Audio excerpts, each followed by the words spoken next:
सँग प्रमाण छ। त्यहाँ न्यायाधीशले भन्नुभयो नि त, पानी बाँड्दै गर्दाखेरि कुन ट्याब्लेट प्रयोग गरेको थियो निकाल्नु पर्ने हो। हामीले शान्तिपूर्ण आन्दोलनमा गएका युवाहरूलाई कसले उस्किएको हो, हामी प्रत्यक्ष दोषी हौँ, निकाल्नु पर्ने उहाँहरूका प्रमाण।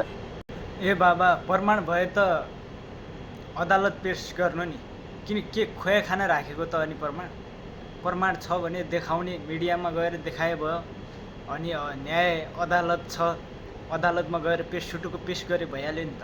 यो एकजना अजय सोराणी भन्ने जेन्जी आन्दोलनपछि कोरियाबाट फर्किएको, म केही पाउँछु कि भनेर कोरियाबाट फर्किएको व्यक्ति अहिले सामाजिक सञ्जालमा र माइतीघर मण्डल अगाडि गएर भोकिरहेछ। प्रमाण छ। गगन थापा जस्तो कुरा नगर क्या। अब गगन थापाको जस्तो दिन गइसक्यो, त्यो भएर प्रमाण भयो, छुटुको जाऊ अदालतमा पेश गर होइन। सञ्जालमा आएर भोगेर हुनेवाला केही छैन, जति भोगे पनि केही सुन्नेवाला कहिले छैन। यदि प्रमाण छ, तिमीहरूसँग प्रमाण भएको खण्डमा तिमीहरू किन सामाजिक सञ्जालमा भुग्न आउँछौ क्या? जाऊ न अदालतमा पेश गर।